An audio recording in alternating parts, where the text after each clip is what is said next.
Note for video: my videos are fact-based, made for curious minds and knowledge lovers. If you spot any mistakes, please comment, it helps me improve and keeps the facts accurate. Some may love cinematic visuals, but my focus is purely educational and informative. Imagine a world where the Sahara Desert, the hottest, most inhospitable place on Earth that we know, was a thriving paradise. Picture vast lakes stretching to the horizon, shimmering under a generous sun. Hear the rustle of tall grasses in a sweeping savanna where giraffes and elephants roamed free. This was home to entire civilizations, people who flourished for thousands of years in a place where today, there is almost nothing but sand. And then, in what felt like a blink of an eye in the grand timeline of human history, it all vanished. The people, their culture, their world, erased. For decades, we've known they existed, but we haven't known who they were.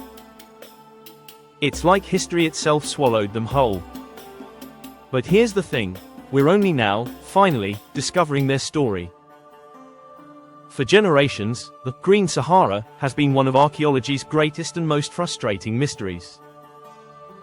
We know that for roughly 9,000 years, from about 14,800 to 5,500 years ago, powerful monsoon rains transformed the world's largest hot desert into a humid, habitable savanna.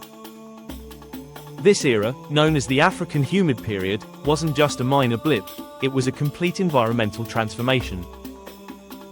It wasn't always a stable paradise, though.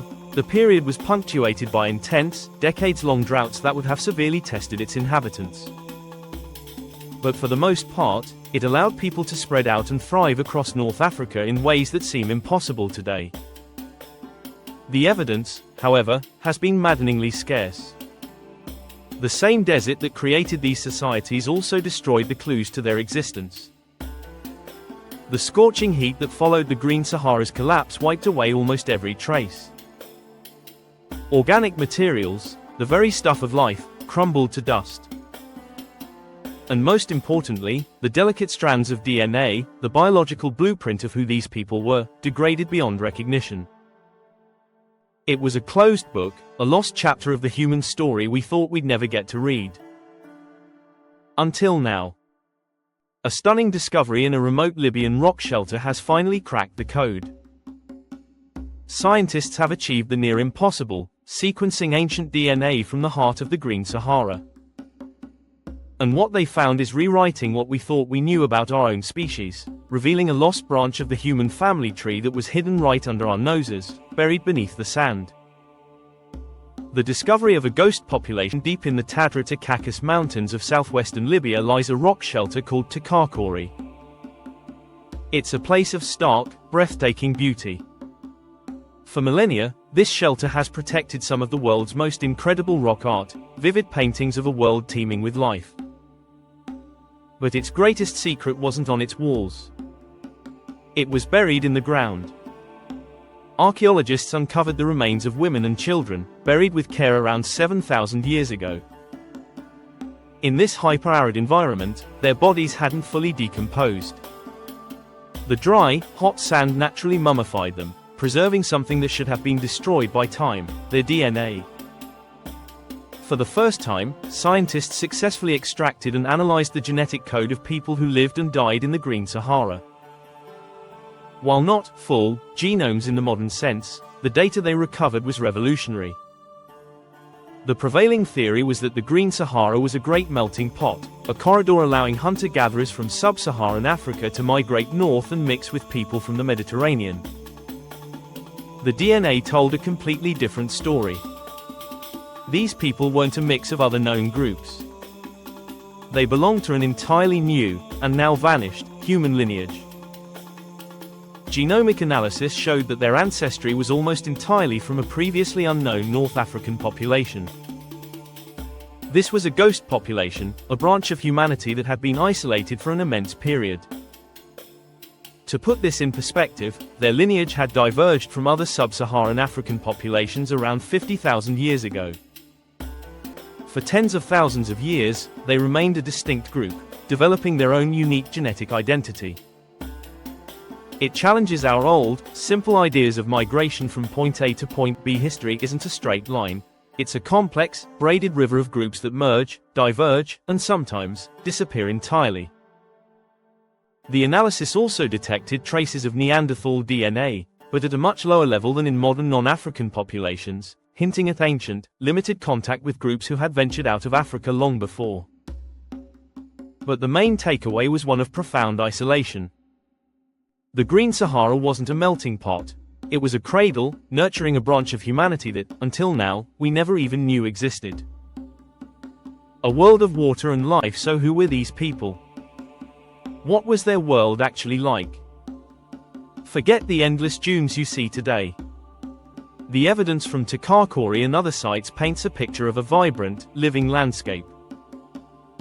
The rock art of the Tadra Takakis, a UNESCO World Heritage Site, isn't just art, it's a window into a lost ecosystem.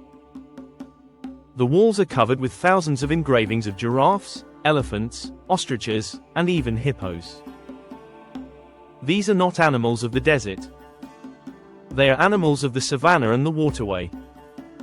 This was all made possible by a wobble in the Earth's axial tilt, which around 14,800 years ago, amplified the West African monsoon and pulled huge amounts of moisture from the Atlantic deep into the continent. Lakes that had been dry for millennia, like Lake Chad, swelled to enormous sizes. At its peak around 7,000 years ago, Lake Mega Chad was larger than the Caspian Sea is today, covering around 400,000 square kilometers. Cave stalagmites confirm that even with periodic droughts, the region saw centuries of consistent, life-giving rainfall. The people of Takakori were masters of this environment. Isotopic analysis and artifacts show they weren't just simple hunter-gatherers. While they hunted, they were also among Africa's earliest pastoralists, herding cattle, sheep, and goats. They processed wild grains, and incredibly, chemists found the earliest evidence of processed milk lipids on pottery from the site, dating back 7,500 years. They were ancient dairy farmers, living in a Sahara that was green and full of life. The archaeological record shows a complex society. They fished the massive lakes and rivers with sharp, barbed bone harpoons. They built sophisticated boats, like the 8,500-year-old Dafuna canoe found in Nigeria, a vessel so well designed it proves a long-standing tradition of navigating these extensive waterways. The rock art depicts people dancing and playing music, a testament to a rich cultural life. This was a world that was stable and prosperous for thousands of years. They were a successful and resilient people. But they were living on borrowed time. The Great Collapse around 6,000 to 5,000 years ago, the engine driving the Green Sahara began to sputter. The same orbital mechanics that started the wet period slowly began to reverse. The West African monsoon weakened. The rains that had nourished North Africa for millennia became less reliable, and then, with terrifying speed, they stopped. This wasn't a gentle, gradual decline. While the change in the Earth's orbit was slow, the climate's response was abrupt and catastrophic. Climate models suggest the ecosystem crossed a tipping point. Once rainfall dropped below a certain threshold, the vegetation died off. With less vegetation, the ground absorbed more sunlight, heating the air and pushing the rain belt further south, which in turn killed more vegetation.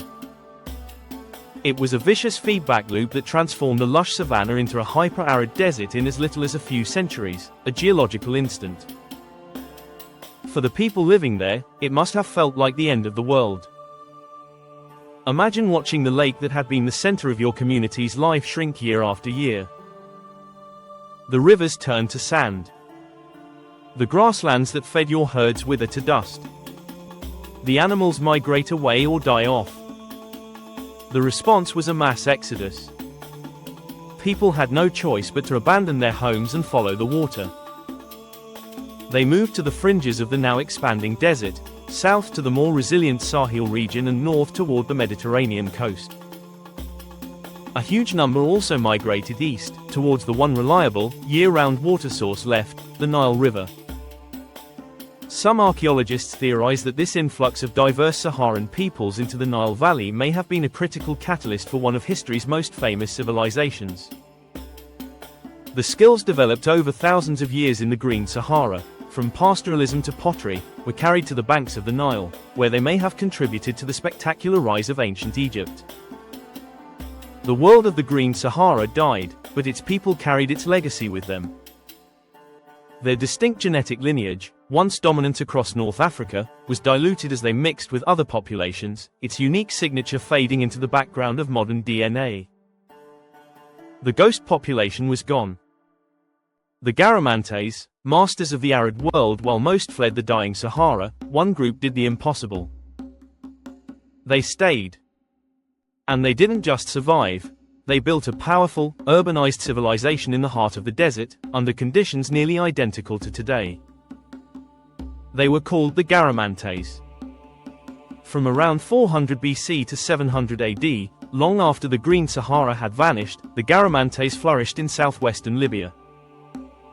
They were the first urban society to thrive in a major desert without a major river like the Nile. Their capital, Garama, was home to around 4,000 people, with another 6,000 in surrounding towns. They built impressive forts, stone houses, and pyramid tombs. How on earth did they do it? The answer was right under their feet. The end of the African humid period had evaporated the surface water, but much of that ancient rain had seeped deep into the ground, trapped in vast underground rock formations called aquifers. This was fossil water, a finite resource from a wetter age. The Garamantes became masters of hydraulic engineering to mine this hidden water. They built a vast network of underground irrigation channels known as fogaras. These gently sloping tunnels, some stretching for miles, were dug deep into the earth to tap the aquifer. This system, possibly inspired by similar tech in Persia, channeled fossil water using only gravity to irrigate fields of dates, grapes, wheat, and barley. It was a monumental undertaking. The main channels were fed by a series of vertical shafts, totaling over 100,000 across their kingdom. This grueling work was likely done by a large force of enslaved people, whom the Garamantes acquired through raiding and trade. This mastery of water allowed the Garamantes to become a formidable power. They controlled crucial trans-Saharan trade routes, growing wealthy from salt, crops, and luxury goods. They fielded armies with chariots and cavalry, even launching raids into Roman territory. For nearly 1,000 years, they were the undisputed masters of the Sahara. But their civilization was built on a resource that couldn't be replenished.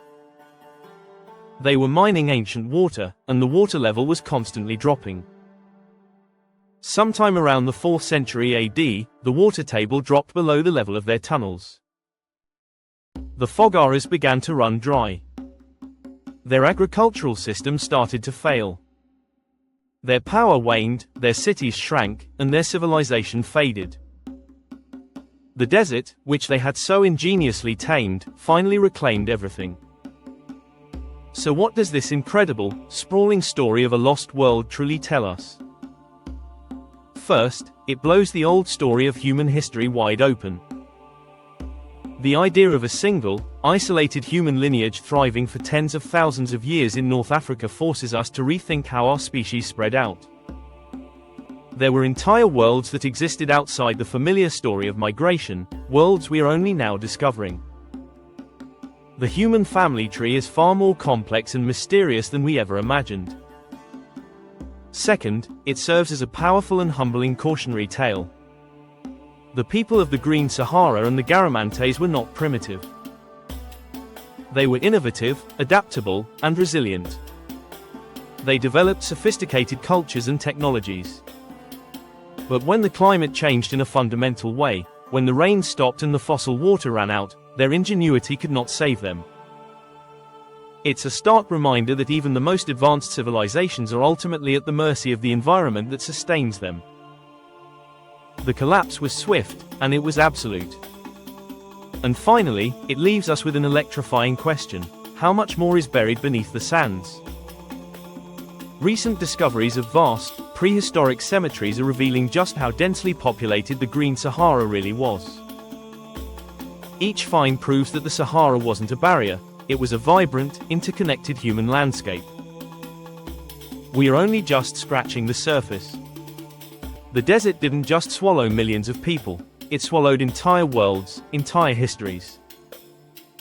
And the more we dig, the more we realize that the biggest desert on Earth may still hold the biggest secrets of our past.